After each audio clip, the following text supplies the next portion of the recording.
Selanjutnya yaitu 2. Uang berdasarkan jenis pembuatannya atau Ahmadi 2007. Yang pertama yaitu uang Hai logam. semua, Uang logam perkenalkan nama tersebut saya dari Julia bahan Valencia emas Matulesi atau perak. dengan NIM Karena emas dan perak 2022-24 memenuhi syarat-syarat 005. uang yang efisien, di mana emas dan perak mudah dikenali dan nilainya cenderung stabil. Di samping itu, emas dan perak tidak mudah rusak. Uang logam memiliki 3 macam nilai, yaitu nilai intrinsik, nilai nominal, dan nilai tukar. Nilai intrinsik adalah nilai bahan untuk membuat uang. Contoh, beberapa emas dan perak yang dipergunakan untuk mata uang. Nilai emas dipakai sebagai bahan uang karena ada beberapa alasan sebagai berikut. Jumlah emas langka, sulit didapat dalam jumlah besar. Kadar emas setiap daerah berbeda-beda. Nilai emas tidak dapat diukur dengan tepat. Uang emas semakin hilang dari peredaran karena hanya dilebur menjadi perhiasan. Yang kedua yaitu uang kertas. Uang kertas merupakan alat pembayaran yang sah dan resmi yang terbuat dari kertas khusus dan standarisasi baku, di mana pada uang kertas tersebut terdapat warna, gambar, dan cap khusus.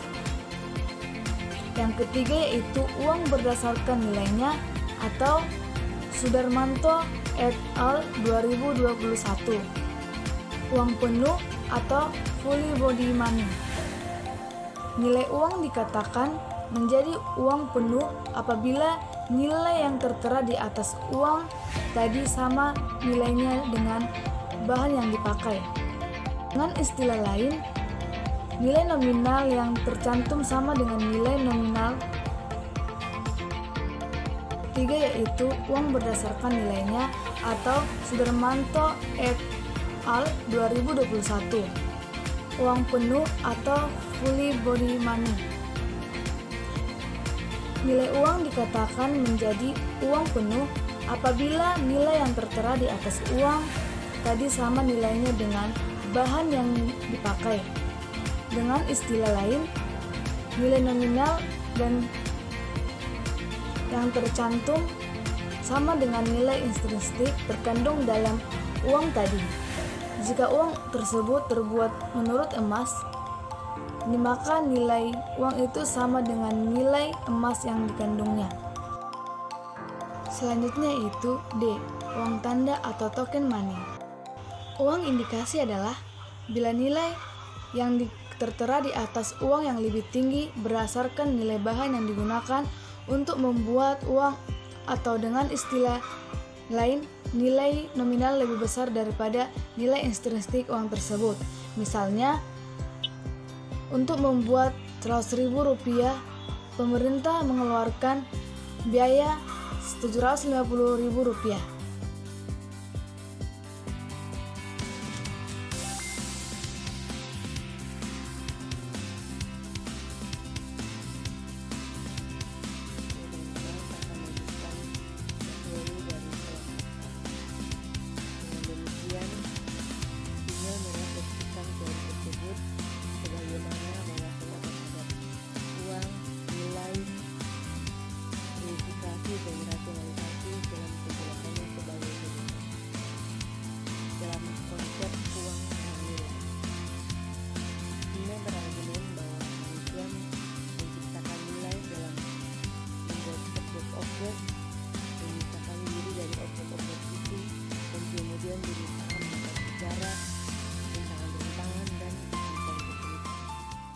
Semakin besar kesulitan memperoleh suatu objek, semakin besar nilainya.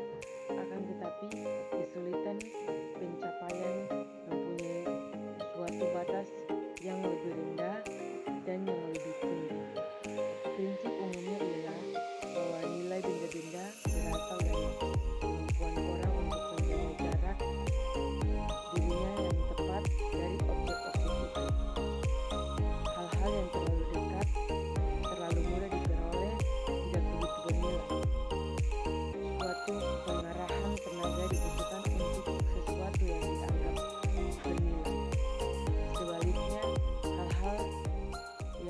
terlalu jauh, terlalu sulit atau hampir mustahil diperoleh, juga tidak begitu bernilai.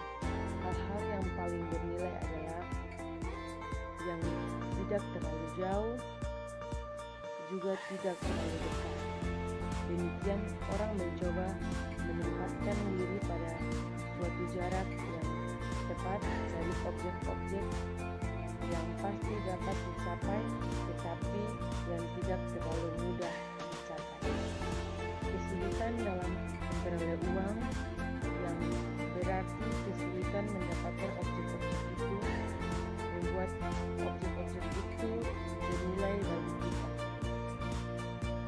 Pada saat yang sama, ketika kita memperoleh uang, kita dapat mengatasi jarak di antara kita dan objek-objek itu. Dengan demikian, uang melaksanakan fungsi yang menarik dan menciptakan jarak antara orang dan objek-objek, dan kemudian memberikan alat-alat untuk mengatasi jarak.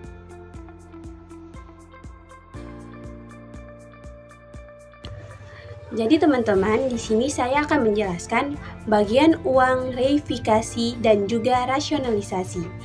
Di dalam proses penciptaan nilai, uang juga memberikan dasar untuk pengembangan pasar, ekonomi modern, dan pada akhirnya masyarakat modern kapitalistik Poggi 1996, di mana uang memberikan alat-alat yang membuat entitas-entitas tersebut memperoleh kehidupannya sendiri yang eksternal bagi dan memaksa bagi sang aktor, di mana Simmel melihat proses reifikasi itu sebagian hanya bagian dari proses yang lebih umum, melalui mana pikiran mewujudkan dan menyimbolkan dirinya di dalam objek-objek atau perwujudan-perwujudan itu struktur-struktur simbolik tersebut menjadi direifikasi dan pada akhirnya menjalankan kekuatan mengendalikan terhadap aktor. Uang tidak hanya benar-benar membantu menciptakan suatu dunia sosial yang direifikasi, juga menyumbang bagai rasionalisasi dunia sosial yang terus meningkat. Deuchan 1996 dan Tauner 1986, sebagian karena ekonomi uang, intelek lebih dianggap sebagai hal yang paling bernilai dari energi-energi mental kita. Demikian, tema rasionalisasi yang semakin bertambah dalam karya Simmel tersebut berkaitan dengan konteks pemikiran Simmel mengenai hal yang tidak rasional. Menurut Simmel, tidak rasional adalah suatu unsur kehidupan utama yang hakiki, di mana suatu aspek integral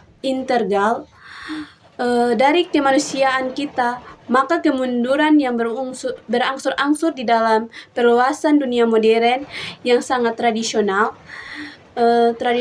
menyiratkan suatu pemiskinan, sifat yang tidak disangka. Di sini ada satu contoh dari tidak rasional adalah cinta, yang lainnya adalah emosi dan iman. Cinta adalah tidak rasional karena di antara hal-hal lain tidak praktis sering berlawanan dengan pengalaman intelektual, tidak harus mempunyai nilai nyata, bersifat dorongan hati yang tidak campur tangan, sosial dan budaya di antara pencinta dan yang dicintai, dan ia berasal dari kedalaman kehidupan yang sama sekali tidak rasional. Simmel di dalam RDT 1996, dengan rasionalisasi yang terus bertambah, kita mulai kehilangan yang tidak rasional dan bersamanya kita kehilangan yang paling bermakna dari sifat-sifat manusiawi kita, keaslian atau orientasi kita, di mana RDT 1996 Dia menjelaskan bahwa hilangnya keaslian hal yang tidak rasional tersebut adalah suatu tragedi manusia yang nyata. Kemudian dilanjutkan oleh saya, efek-efek negatif uang terhadap masyarakat. Suatu masyarakat yang menjadikan uang sebagai tujuan di dalam dirinya sendiri, benar-benar tujuan terakhir, mempunyai sejumlah efek negatif pada individu. Menurut Bell Hurst tahun 1996, dua hal yang paling menarik dari efek-efek itu adalah bertambahnya sinisme dan sikap bosan. Sinisme muncul ketika aspek-aspek yang paling tinggi maupun paling rendah dari kehidupan sosial diperjualbelikan. Dengan demikian kita dapat membeli keindahan atau kebenaran atau kecerdasan nyaris semudah kita dapat membeli kerupuk atau deodoran.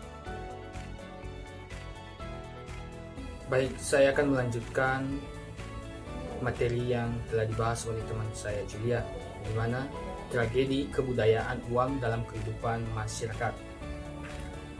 Oleh karena itu, penyebab-penyebab perbedaan sosial yang semakin bertambah dikarenakan meningkatnya pembagian kerja di dalam suatu masyarakat modern, yang dimana spesialis yang bertambah menyebabkan suatu kecakapan yang meningkat untuk menciptakan berbagai komponen dunia budaya.